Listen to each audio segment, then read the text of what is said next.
All right, okay, so the idea for today is that today will very much be a review of kind of topics in introductory statistics, okay?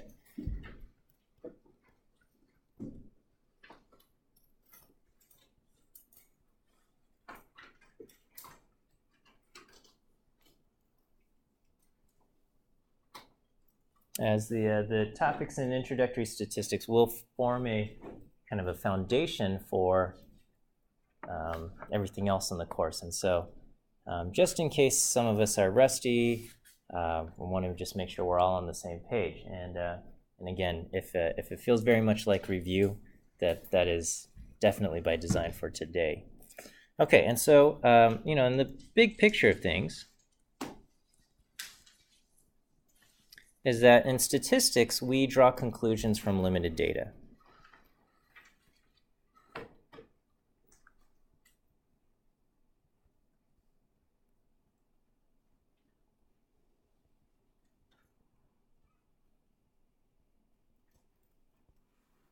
Okay?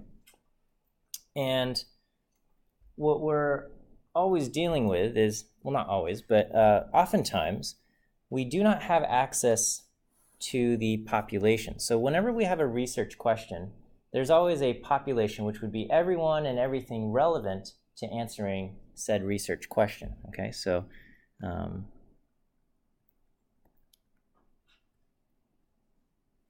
what's going on? Okay, every research question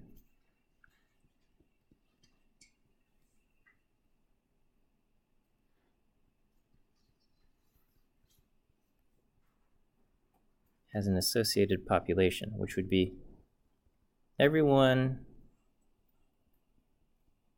relevant to answering the question.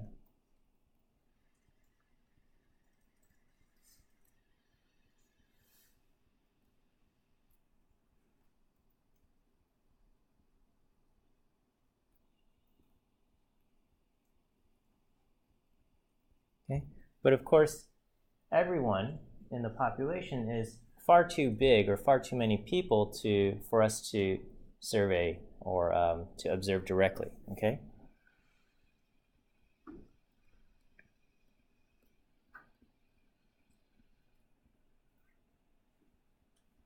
So instead we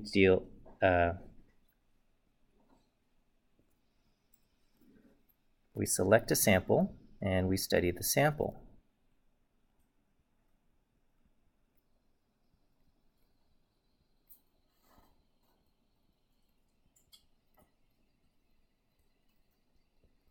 Okay, and based on what we see in the sample, we then draw conclusions about the population, and that process we call statistical inference.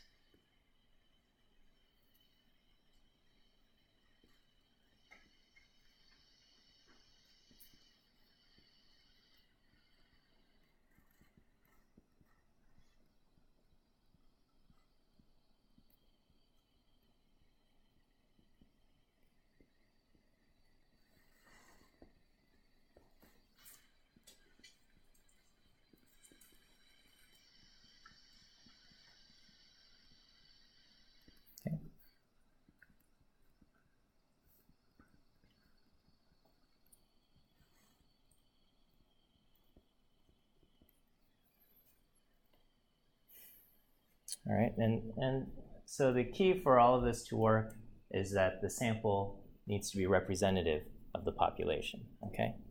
So,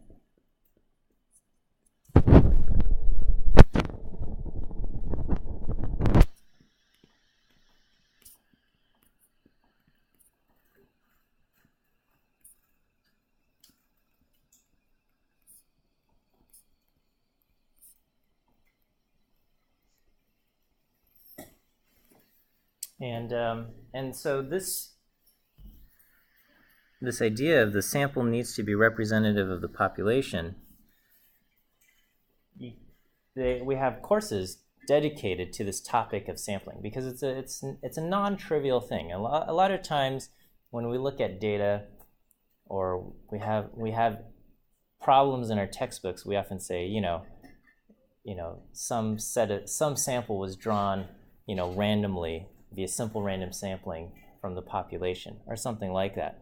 But that's actually a very challenging and difficult thing to pull off in real life. And so, especially if you are in the social sciences or political science or whatever it might be, trying to get an accurate sample of, say, the United States for an opinion poll or whatever it might be, that's actually a very challenging thing to pull off. And so,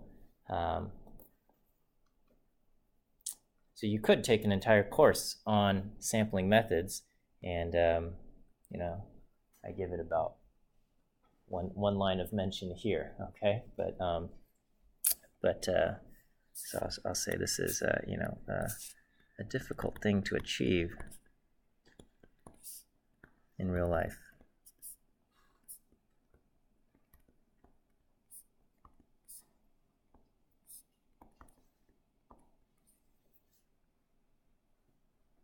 Okay, so I do want to see this.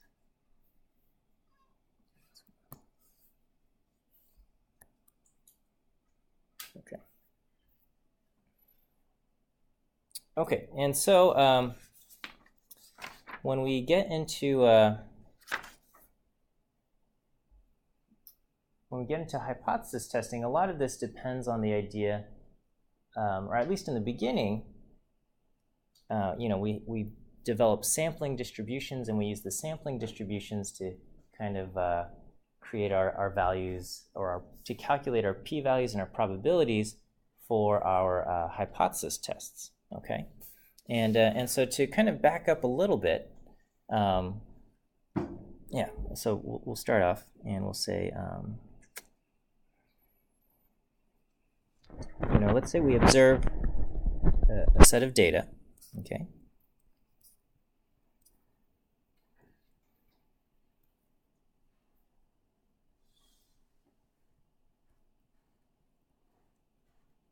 Okay.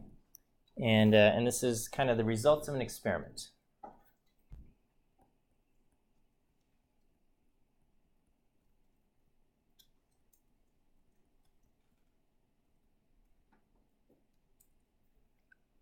And maybe our subjects, our participants, have been divided into two treatment groups. Okay, one gets the control and the other gets the actual treatment, the experimental treatment. Okay.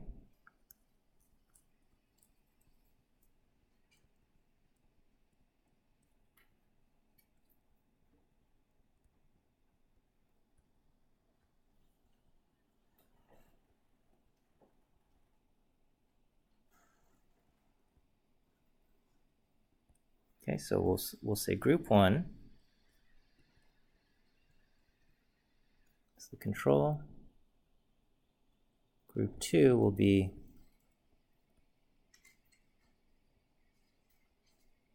experimental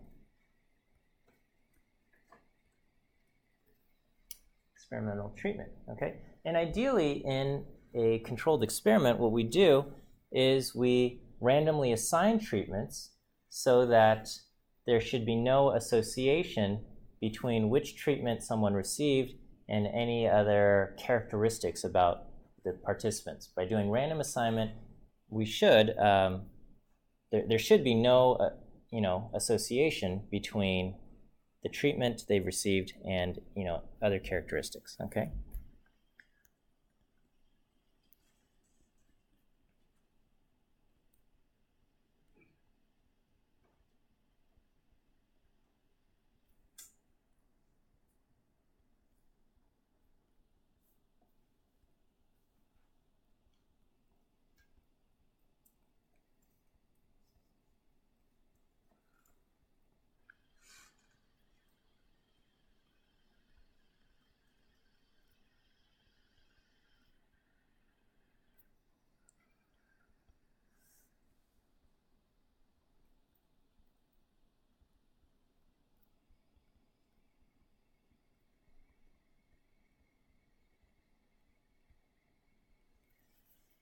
Okay.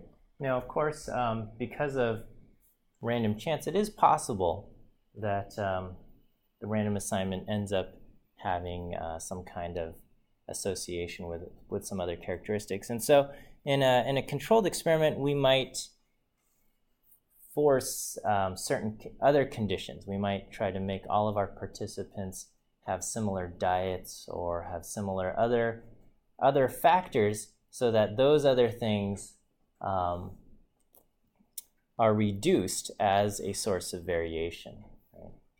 So if somehow we're able to get everybody in our experiment to have the same diet, then we can eliminate diet as a source of variation in the results that we observe.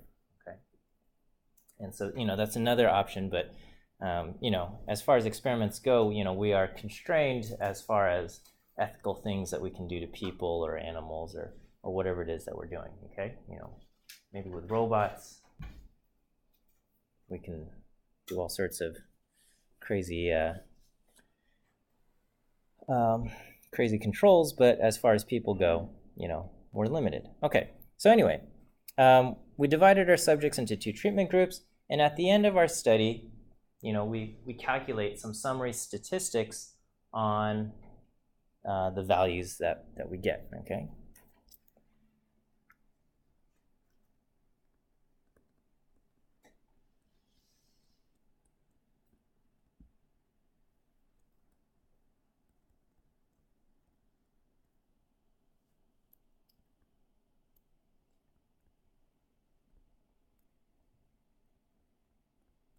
Okay, and then so let's say group 1 ends up having a mean equal to, 110 points, and group 2 has a mean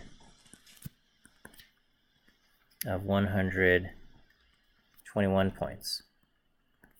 Okay. And so now the question is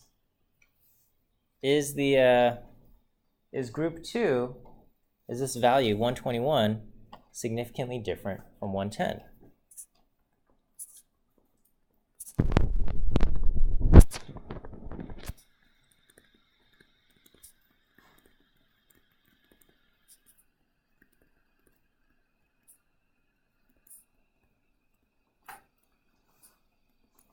Okay.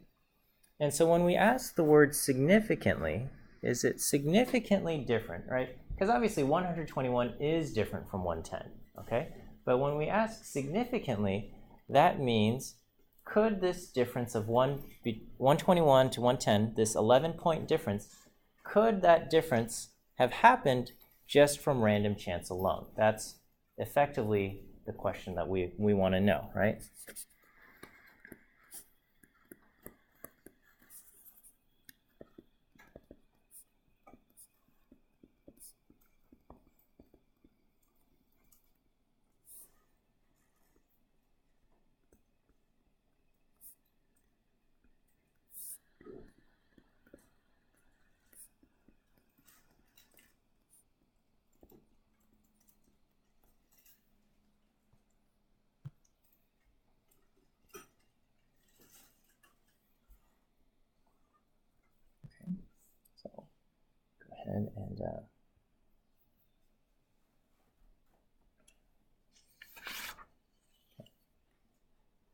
And I appreciate you guys taking notes. If for whatever reason you didn't catch something while I'm writing it, I will post all of my notes online as well. Okay, so the handout is already up online, and then all of these notes that I'm writing by hand, those will also be posted. Okay, all right. So to answer that question, we have to first talk about the sampling distribution. Okay, so to answer the question of could that 11-point difference have happened from random chance alone, we first need to get into sampling distributions.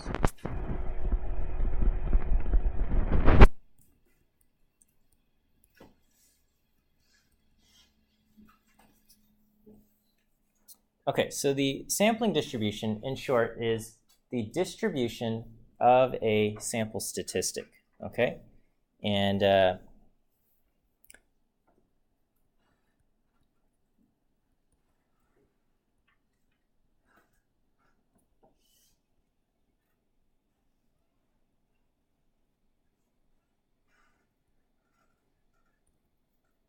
Okay, so if we have a population and we take a random sample and we calculate a sample statistic, the question is, what are all the different possible values of that sample statistic I could get from all possible random samples? Okay, so imagine, okay.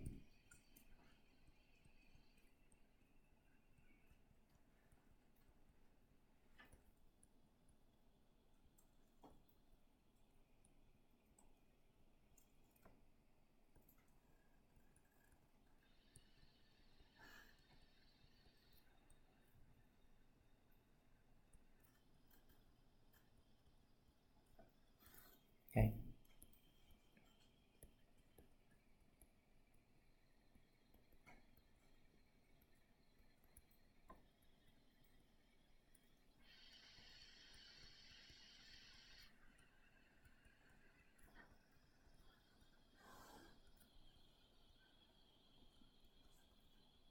Okay, so the idea here is I've got some population. Now the population, maybe it has a normal distribution.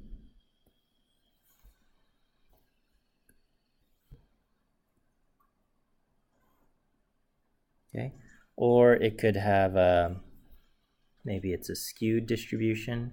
Who knows? Okay, or maybe uniform. Whatever. The population has some shape. Okay.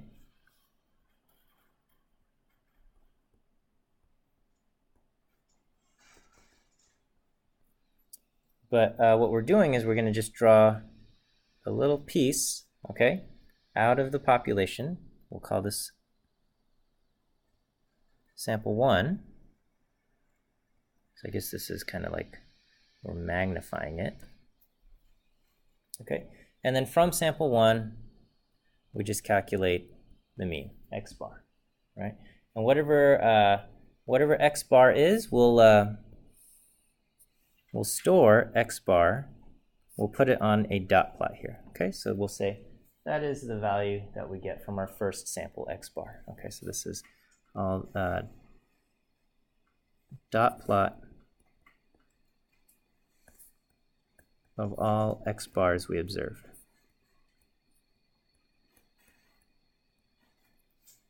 Okay, and then we'll go back and we'll take a second sample.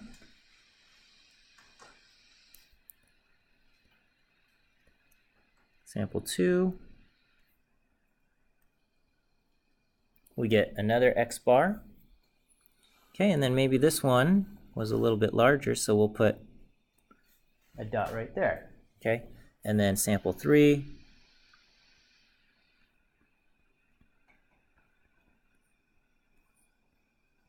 Produces x bar also, and then we put a dot. Okay, and so we just continue and we generate, we repeat this. Repeatedly draw many samples. Okay, and we keep track of all the different x bars.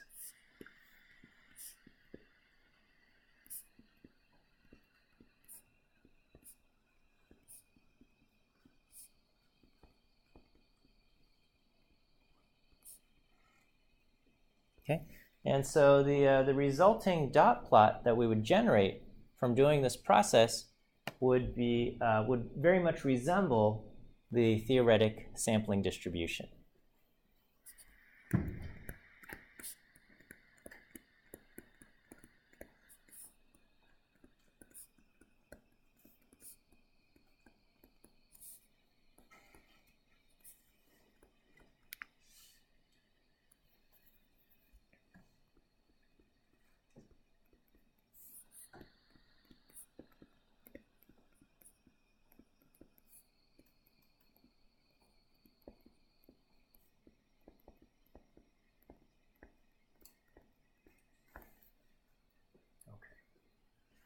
And so, we can repeat that, with a computer, we can simulate such a process and do 10,000 repetitions, each time drawing a random sample and each time calculating the sample mean and keeping track of all of these things. And then we would get the sampling distribution, something that looks like that, okay? Is that okay? All right, and so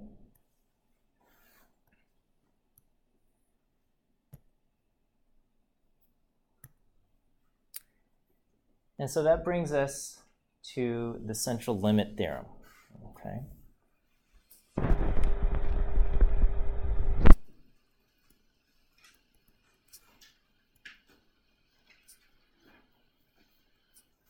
Right. And so the central limit theorem says that the sampling distribution of the sample mean x bar, the thing that I was trying to describe, creating,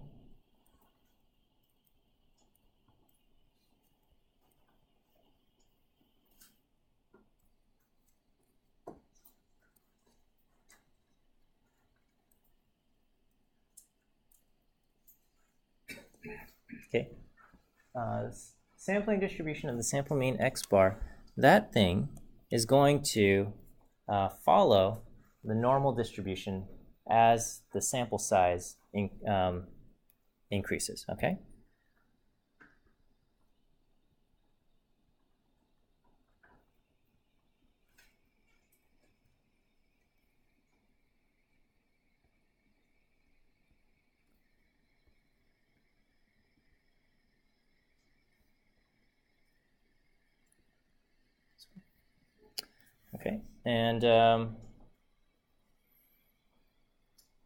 Okay, and so a lot of times in your intro stats class would have said that we're going to just approximate our sampling distribution with the normal distribution, and this is why we can do t-tests and all of this stuff, okay?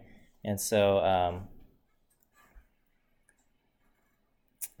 so we would have said something like x bar comes from a normal distribution where the mean is equal to mu and the standard deviation is equal to sigma over the square root of n, right? Where mu is the population mean and sigma is the population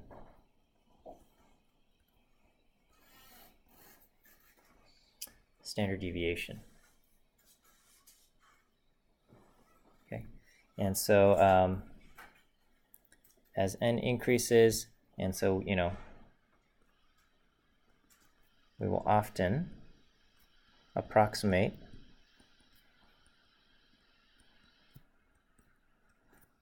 the sampling distribution with a normal distribution.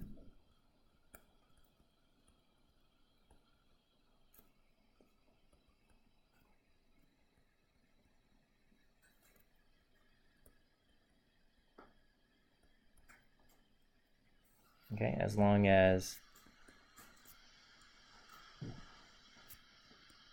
the conditions to apply the central limit theorem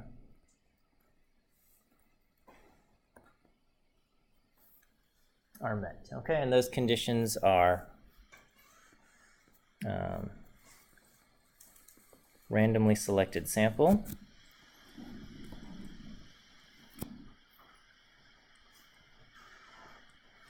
okay, and then randomly selected sample, I guess, and independently selected also.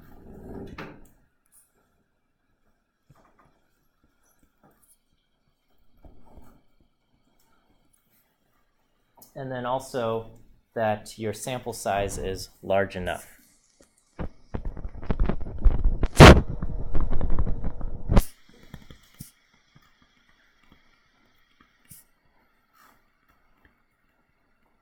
Okay, and what does large enough means?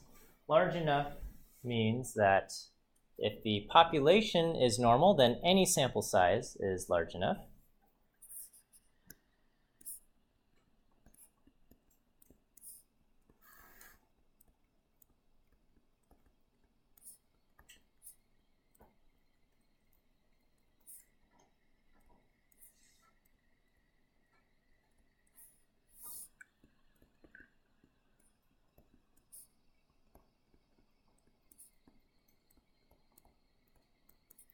And then the other thing is if the population is not normal, then you need bigger samples. Generally, rule of thumb, 25 is big enough for most purposes.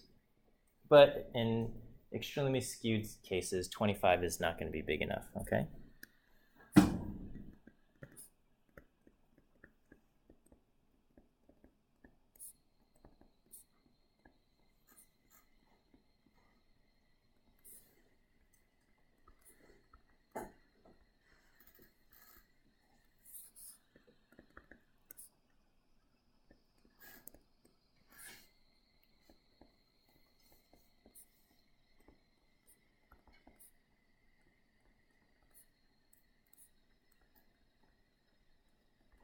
That's just kind of, at a practical level, that's kind of what it means when we say things are large enough. Okay, and so from this, now that we have the central limit theorem, and we can say that the sampling distributions follow a normal distribution, now that when we see a random sample and we observe the sample mean, we can then make inference and make conclusions based on this theoretic background here. All right, and this kind of formed the foundation of the inference that you've done in your introductory statistics courses.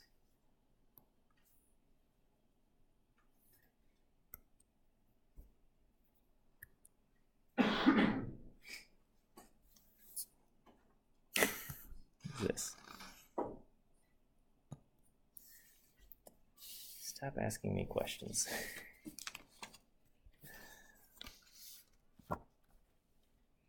Okay. All right, so let's get into some hypothesis testing, okay?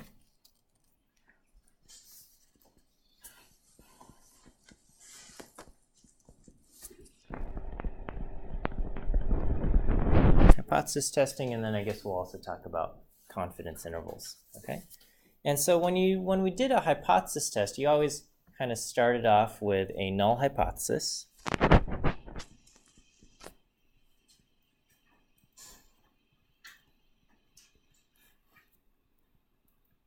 And this kind of represents our skeptical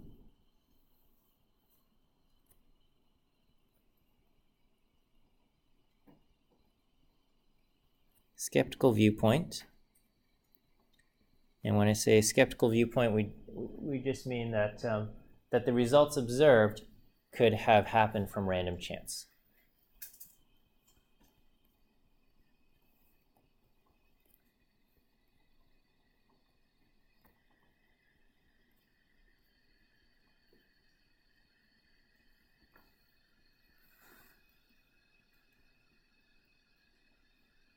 Okay, that's our null hypothesis. And then the other one is the alternative hypothesis.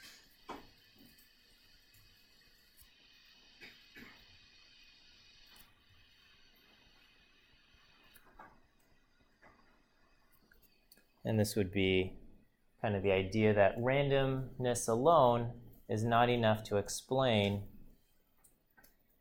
the data that we observed.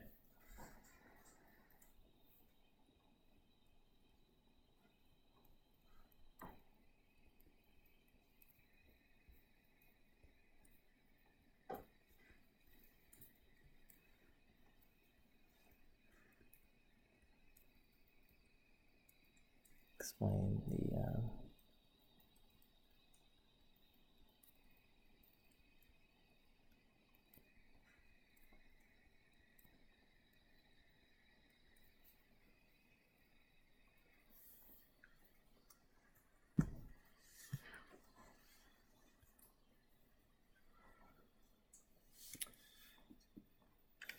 Okay, when we look at our data, the data is always used to find support for the alternative hypothesis. We never use the data to say we support the null hypothesis. Okay, so just a few keynotes.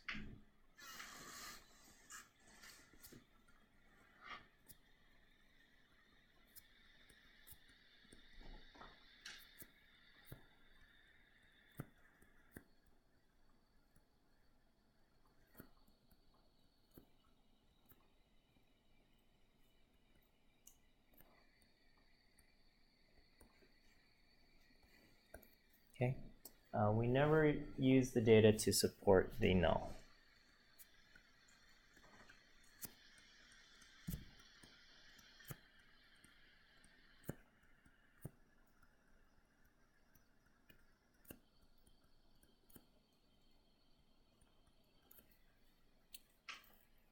Okay, at best, if you wanted to try to support the null, all you can say is the data does not contradict the null.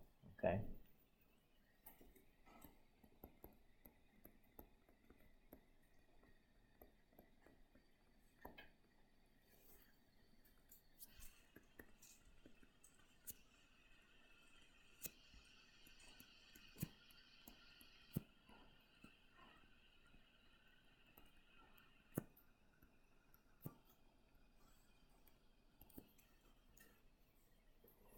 Okay, and then we go. We calculate a p-value. All right. So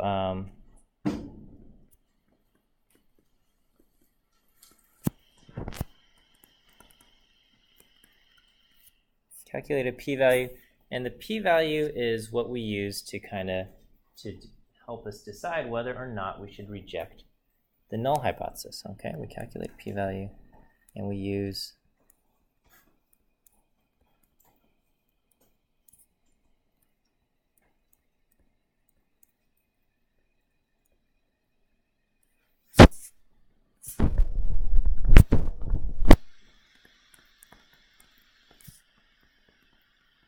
all right, and so the kind of our definition of the p-value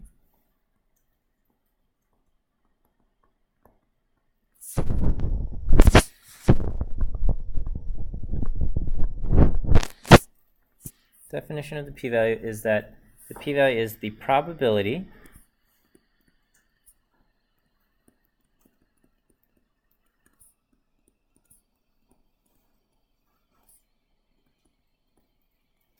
of observing our data or something more unusual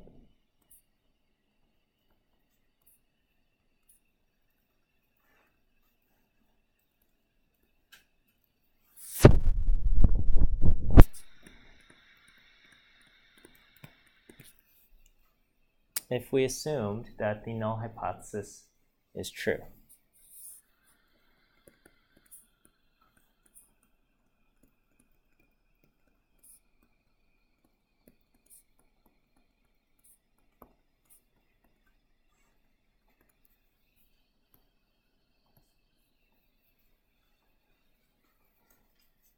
Okay. So we calculate, what is the probability of observing our data or something more unusual if we assume that the null hypothesis is true.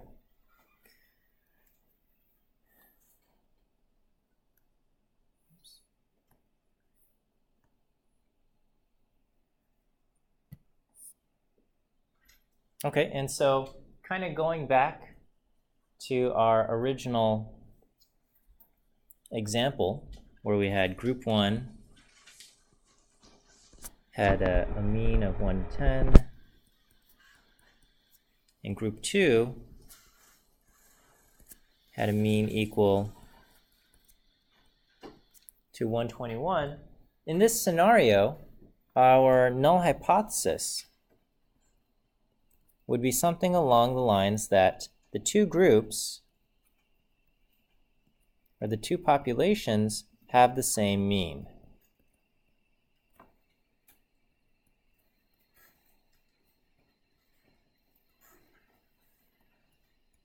Or symbolically, we would write something like mu1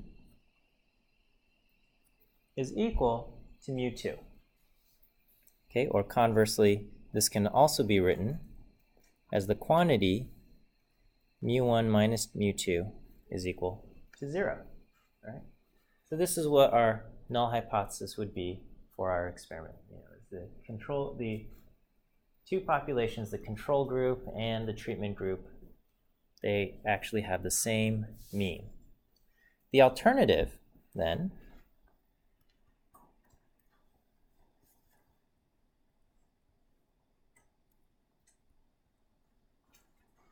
would then be something like the means are different, okay? We could have something like mu1 minus mu2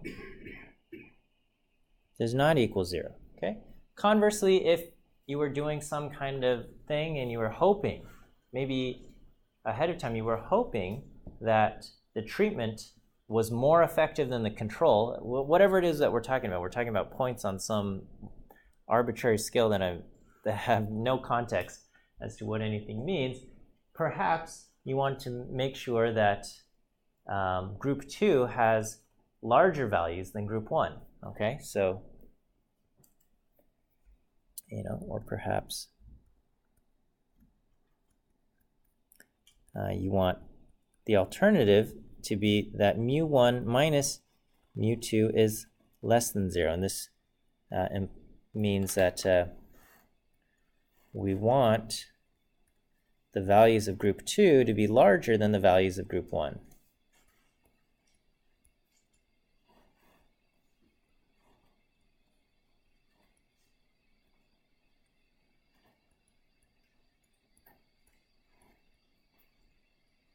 Okay. So this would be the setup of the hypotheses that we would use, okay? And then we would calculate a p-value, okay? So what we observed, our observed difference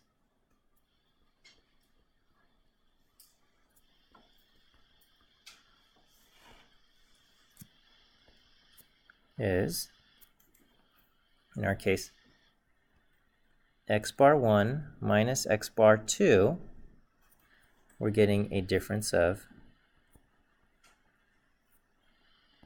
negative 11.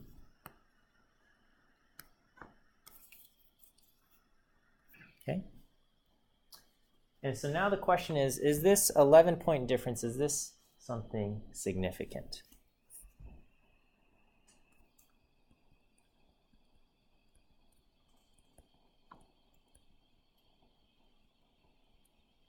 Okay, and this depends on what our sampling distribution looks like, okay?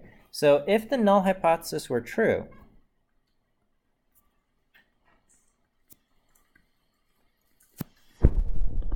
we expect, okay, so if this statement were true, that mu1 is equal to mu2, then we expect that mu1 minus mu2, that difference would be 0. Okay, I mean, if the populations mu1 and minus mu2 is equal to 0, then we would expect differences of x bar 1 and x bar 2, we would also expect those differences to be near 0, okay?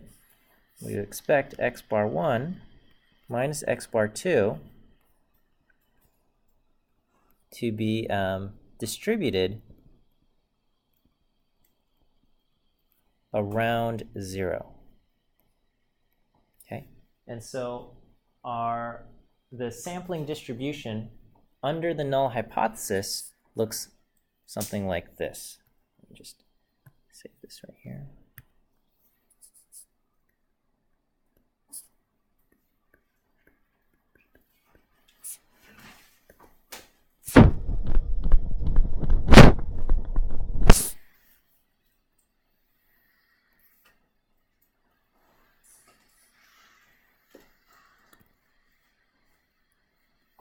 Okay, this is the sampling distribution, the distribution of it.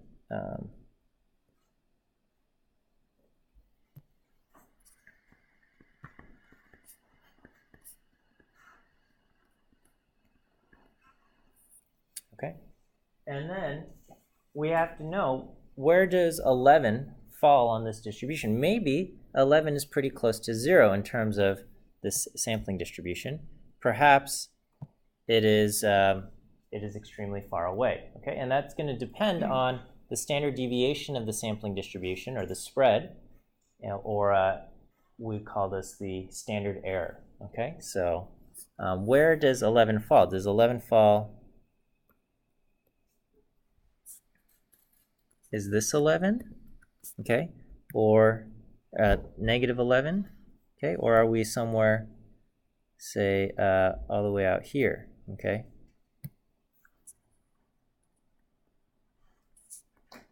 Okay, are we here or here? Okay, so where 11 lies depends on negative 11 is on the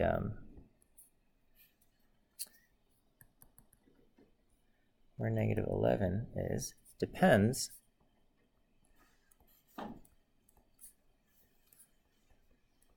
on the standard error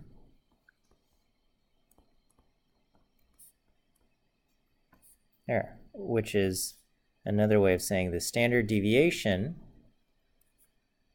of the sampling distribution.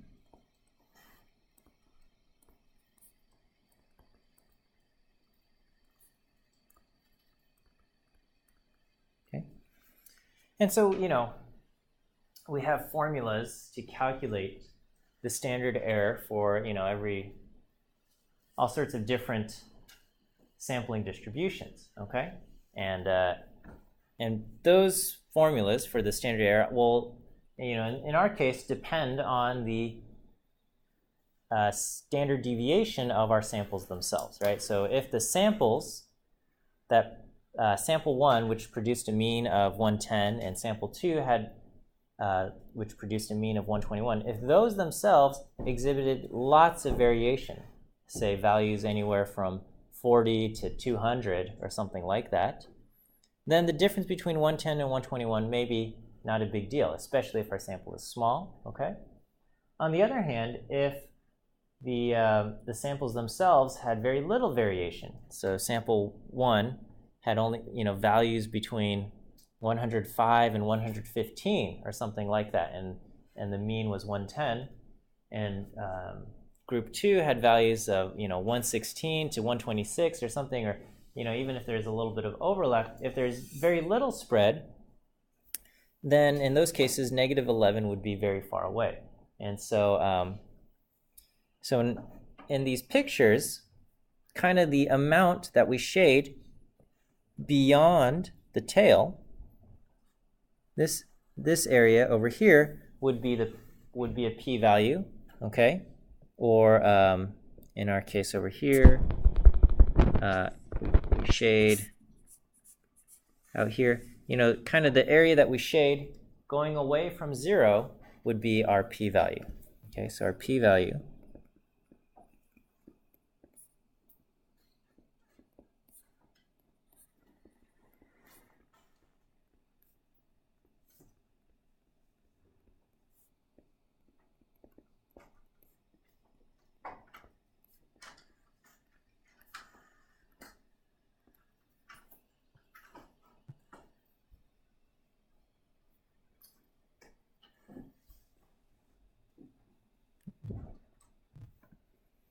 Okay, and so yeah, let's continue on here.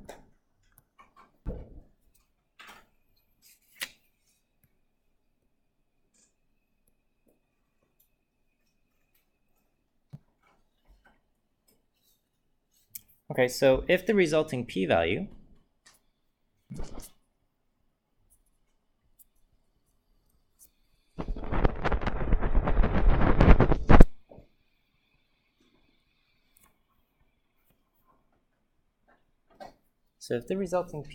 is small, okay, and small means that the p-value is less than our significance level alpha, which is just an arbitrarily chosen number.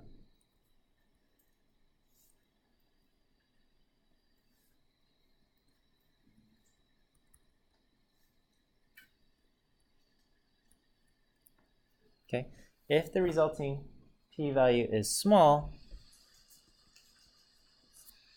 then we will reject the null hypothesis.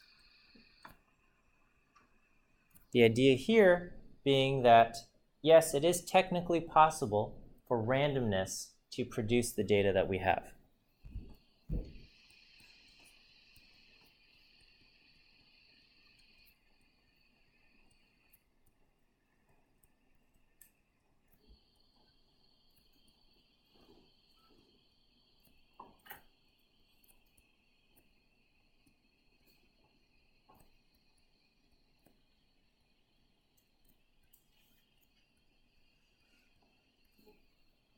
However, it is improbable, or it is unlikely that randomness is what produced our data, okay?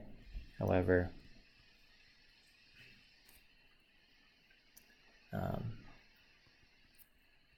it is highly improbable.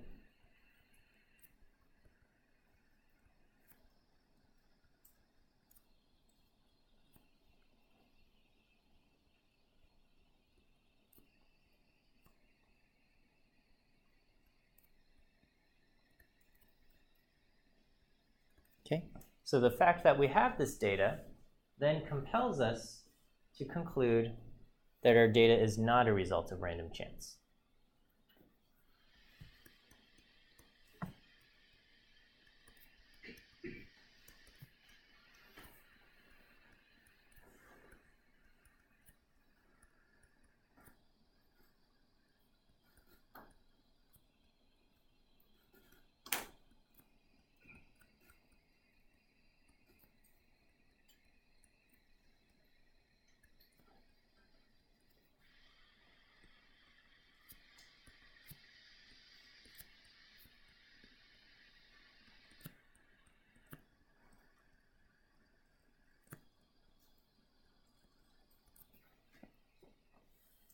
Okay.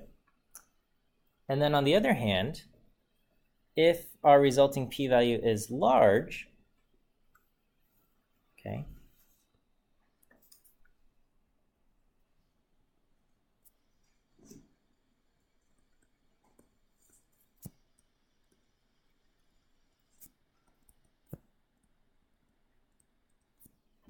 meaning our p-value is greater than alpha, okay,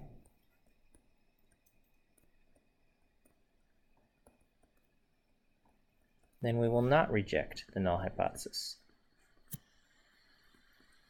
Okay, and what that means is that even though our data is not exactly what we expected, under the null hypothesis we're expecting a difference of 0 and we observed a difference of 11 points, even though it's not exactly what we expected, it is quite probable, okay, or that there's a non-negligible probability that random chance could produce these results, okay?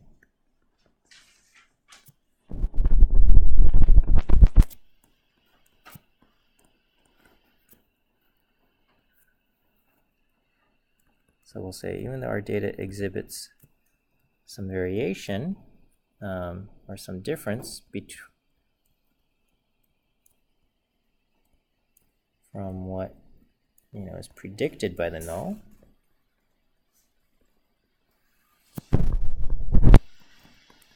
okay, there is a large or at least non-negligible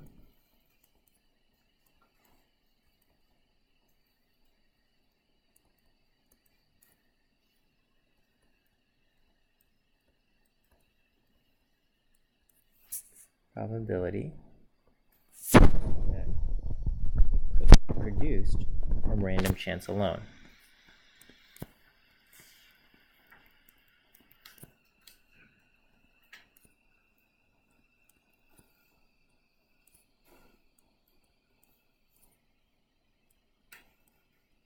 Okay? Therefore, we are not ready to conclude that our data is not a result of pure random chance. So we are not ready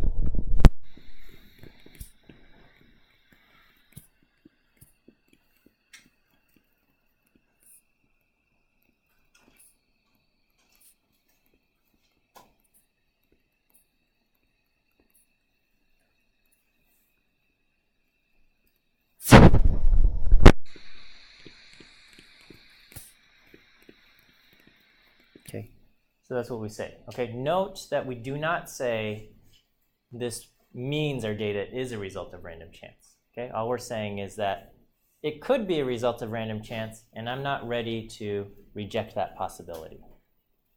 Okay.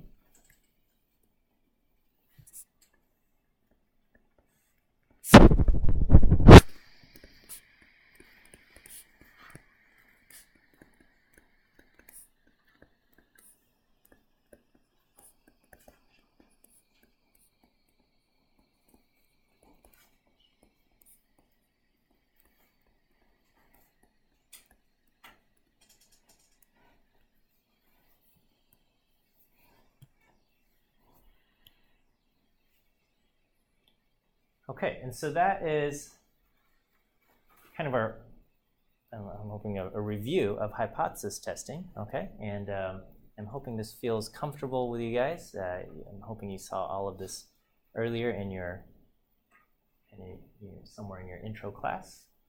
But yeah, these kind of conclusions that we draw regarding the p-value and the hypotheses, this is very important for kind of the future. Okay. Now, hypothesis testing, or what we call null hypothesis significance testing, NHST, null hypothesis significance testing. It's come under a lot of fire recently. Okay, a lot of people are saying p-values are have messed up research, and everybody's going for 0.05 and all of this, and there's a lot of complaints, and so there's a lot of discussion, and the American Statistical Association recently released a statement about cautioning the usage of p-values and whatnot, and I don't think we're going to get rid of p-values or anything like that, or get rid of hypothesis testing. It is really a foundational and kind of a central thing that was used for a long time, and I think they'll still be around. But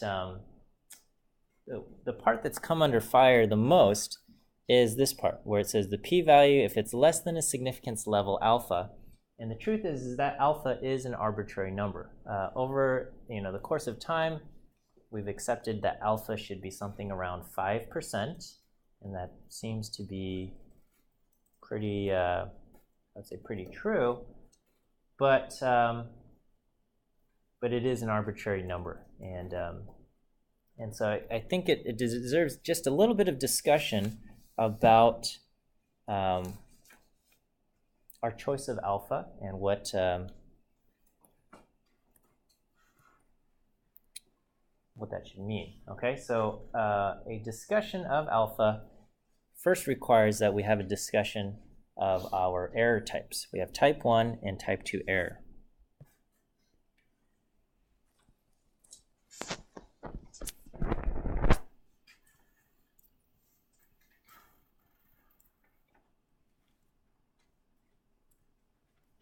Okay, and so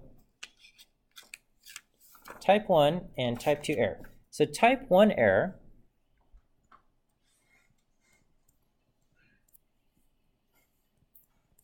is, we might call this a false positive. Effectively, this means we come to the conclusion to reject the null hypothesis.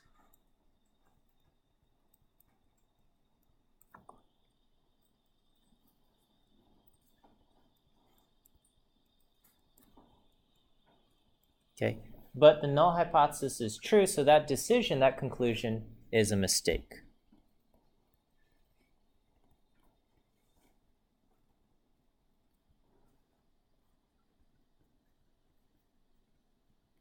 Okay, so our conclusion is wrong.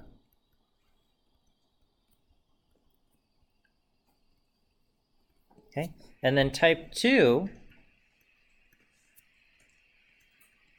we make the other conclusion. This, we might call this a false negative. Okay, we conclude not to reject the null hypothesis.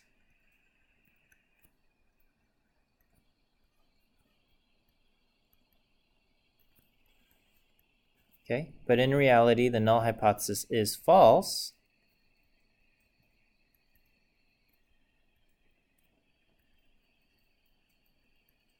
And should have been rejected.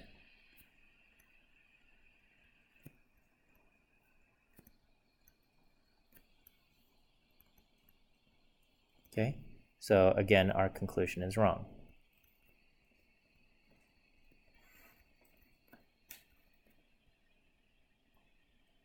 Okay, and we say the probability of committing a type 1 error, this is equal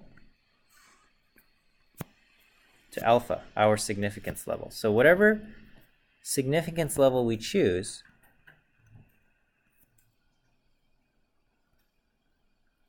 this is equal to our probability of type 1 error. So a selection of alpha equal to 5% is effectively saying, I am willing to make type 1 error 5% of the time. So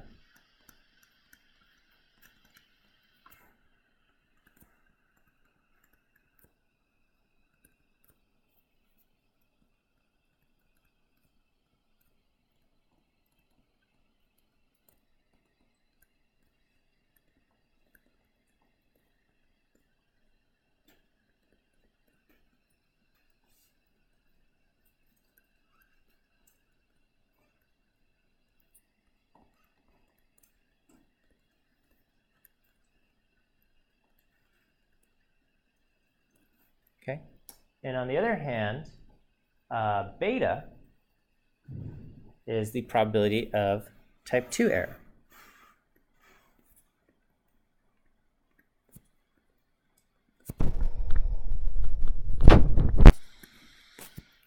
Okay.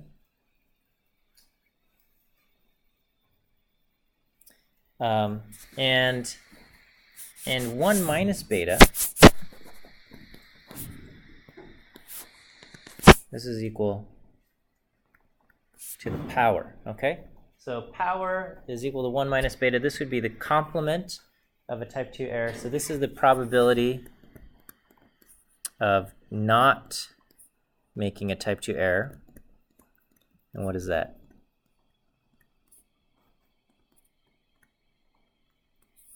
This is the probability of correctly rejecting the null hypothesis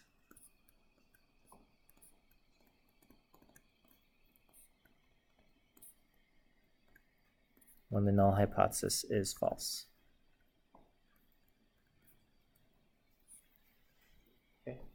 Because type 2 error is we did not reject the null, but the null hypothesis is false. So power is the probability of correctly rejecting the null when the null hypothesis is false. So if we talk about, calculating the power of a test, doing power calculations, what you're trying to do is you're trying to figure out what's the probability that you will correctly reject the null when the null hypothesis is false. Okay? But this probability, the power, depends on several factors. It depends on how off the null hypothesis is from the truth. Okay, we might call that the effect size. It depends on your sample size. It depends on several things. We don't really, and your choice of alpha. Okay, what level you are using to come to that conclusion of rejecting the null, right? So if you choose a very large alpha, right, like 10%, you're going to be rejecting the null quite often. So the power of your test is going to be very high, right? You're going to, if alpha is huge, you're going to reject the null often. You will have a powerful test. You will correctly reject the null when the null is false quite a bit. But the trade-off there is you are also going to commit type 1 error quite a bit, okay? So, I'll just say power depends on effect size. This is how different the null is from the reality. Sample size, okay, which always plays a role in our sampling distributions, and our choice of alpha. Okay, so we don't really have direct control over beta or power, but we do have control over alpha, okay? And so a lot of times at the start of a study, you might have to do some power calculations where you say, okay, I'm anticipating an effect size this big. This is, it's important that if the difference between, the reality and, it's important that we can detect a difference of, 0.3 of a point, okay? That's going to be your effect size. And then you say, well, I want to use an alpha of 5% or 1% because I don't want to commit a type 1 error. Then you probably will have to do the calculations to figure out your sample size. And then it will be like, okay, based on what I'm putting in, I'm going to need a sample size of 800 observations, or maybe it's going to be like 80,000 observations, and you say, well, I don't have the resources to make 80,000 measurements. I can only do 10,000 measurements. How much of an effect size can I detect?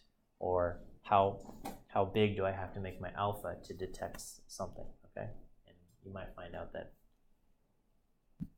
it's not what you want, okay? And those are power calculations. At the risk of getting too far into this, let's just get into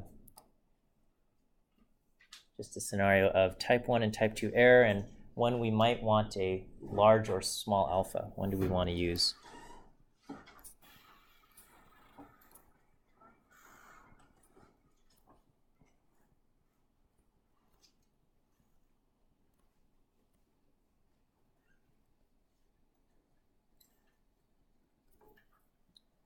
Okay, so imagine we've got a smoke detector or a fire alarm.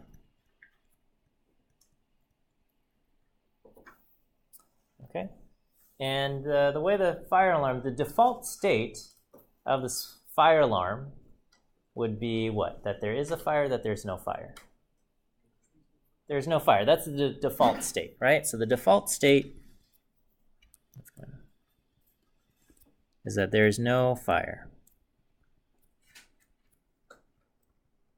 Okay, and then if it detects enough smoke or it detects enough heat or whatever it might be, then it comes to the conclusion, the alternative, that there is a fire.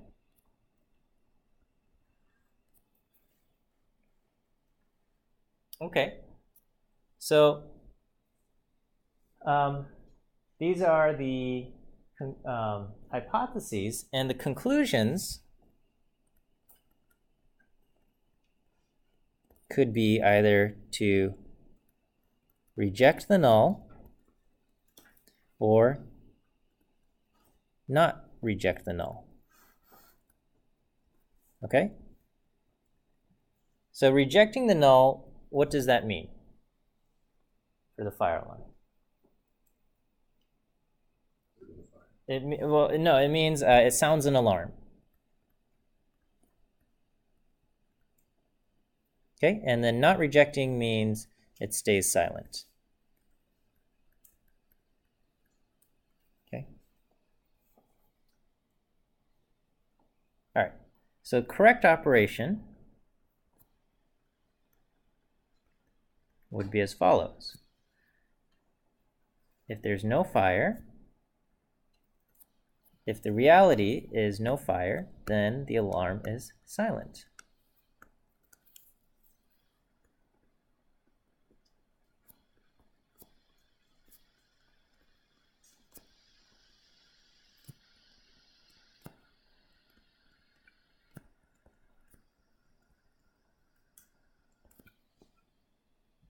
Okay, and on the other hand, if there is a fire,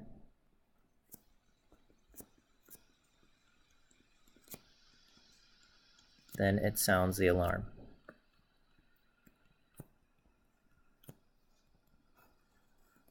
Okay, what is a type 1 error, and what is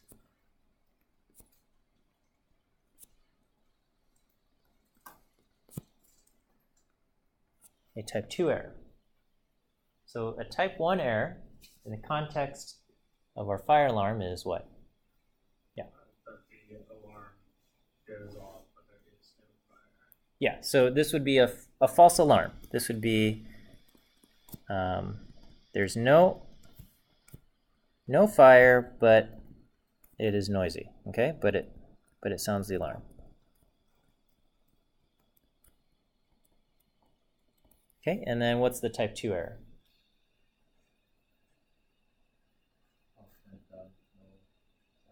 Yeah, so that this is there is a fire, but it never sounds the alarm. Okay.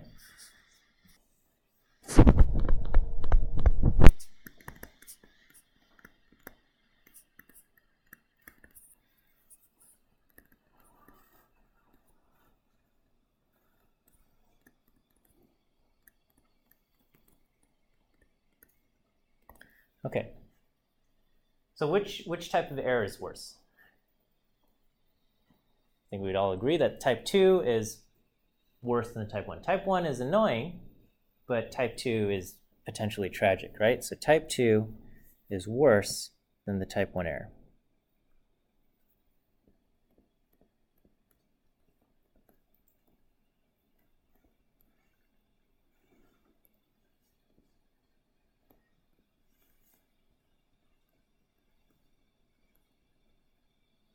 Okay, so in this problem, do we want to pick a large alpha or a small alpha?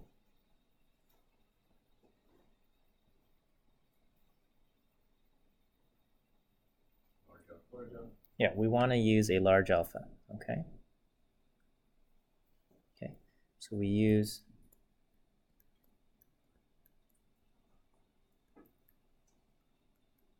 a large alpha. Large alpha means we will commit type 1 error more often. Okay, we will sound more alarms. So this is just basically making the smoke detector very sensitive, right?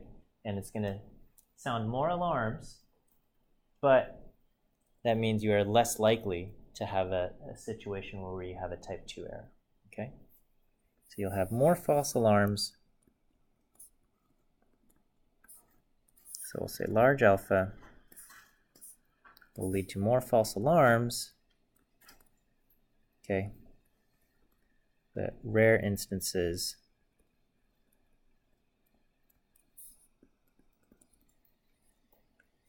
of, a false negative.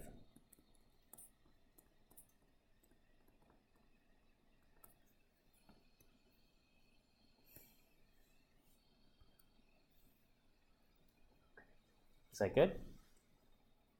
All right, and then so things like in epidemiology, or just in public health situations,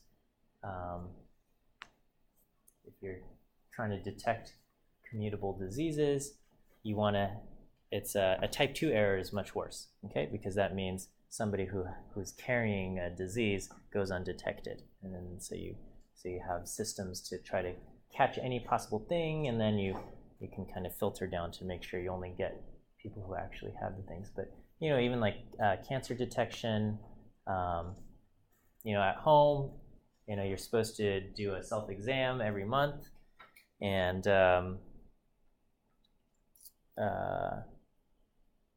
basically, if anything seems a little bit off, you're supposed to go see the doctor, right? And so that's going to have a very high kind of false positive rate, meaning that you're probably going to end up seeing the doctor and when everything is actually still okay. But they just say kind of the test there is just, if anything is the least bit wrong, go see the doctor, because you don't want to take the chance of cancer going undetected or something like that. Okay, same reason for WebMD being so aggressive about suggesting cancer being a possible diagnosis or something, is that WebMD recognizes that people aren't going to go to WebMD for diagnoses, but just kind of see what could be wrong, and then and they would much rather make the mistake of sending somebody to the doctor and finding out that they're okay, rather than telling somebody that everything is fine and healthy and safe when it actually has cancer or something like that. So that's why we now have memes about WebMD telling everybody they have cancer, but that they're just working with a very large alpha. Okay. On the flip side, I'll just, you don't have to write all this down. On the flip side, a situation where perhaps you want a small alpha would be maybe in a jury trial, okay?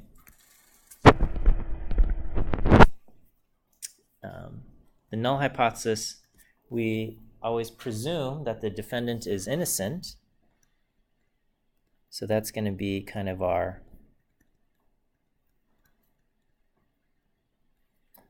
null hypothesis, and then the alternative is that the defendant is guilty.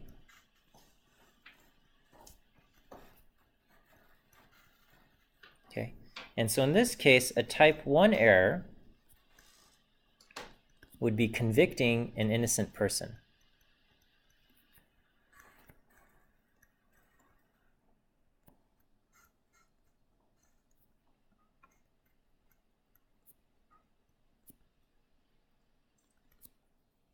And type 2 error would be acquitting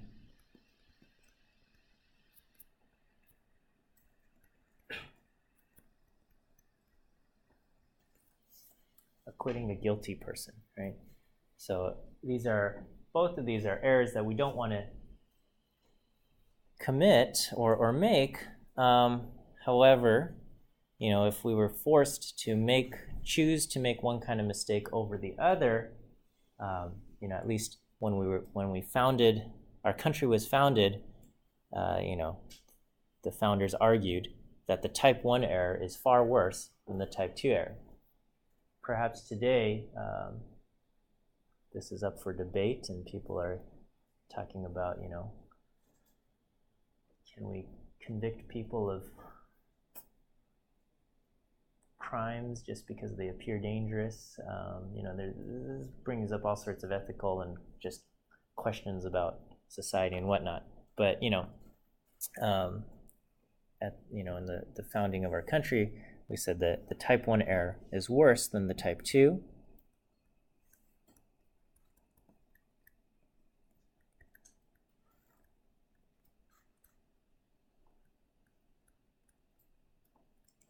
Okay, and then so we use a small alpha.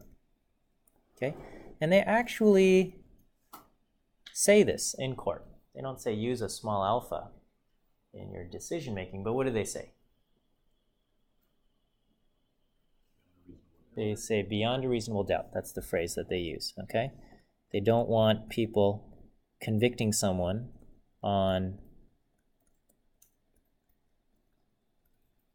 a gut feeling or on a hunch. They don't want that. So they say beyond a reasonable doubt, which means the evidence presented needs to be not possible just under random chance. Okay, it needs to be really convincing that this was not a result of just circumstance and coincidence. Okay.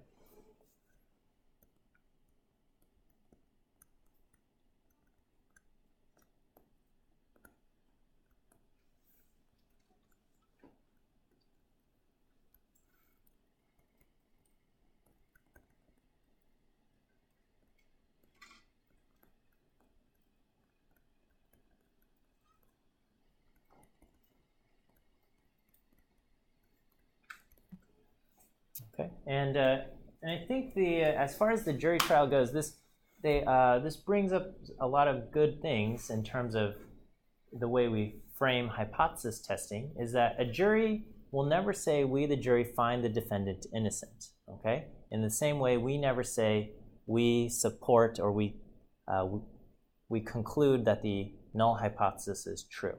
Okay, or we don't say we accept the null hypothesis. Okay. So the jury will never say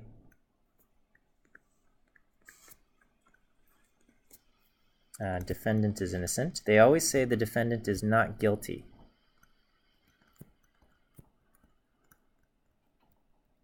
Okay, so likewise, we never say accept the null. Okay. Jury only says not guilty.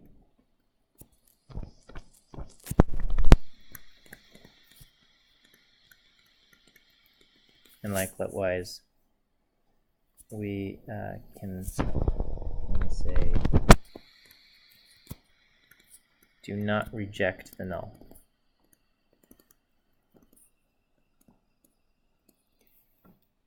So jury only says not guilty or guilty. And that means we either do not reject the null or reject the null.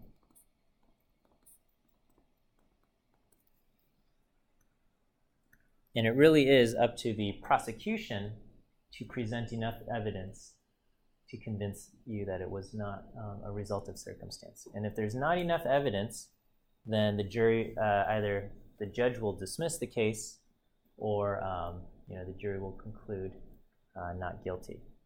Okay, so if there's not enough evidence, then that's what happens there. Okay, why don't we take a 10-minute break here, and then we'll come back, and then we'll go through our handout and cover kind of the way we conduct these tests in R and whatnot.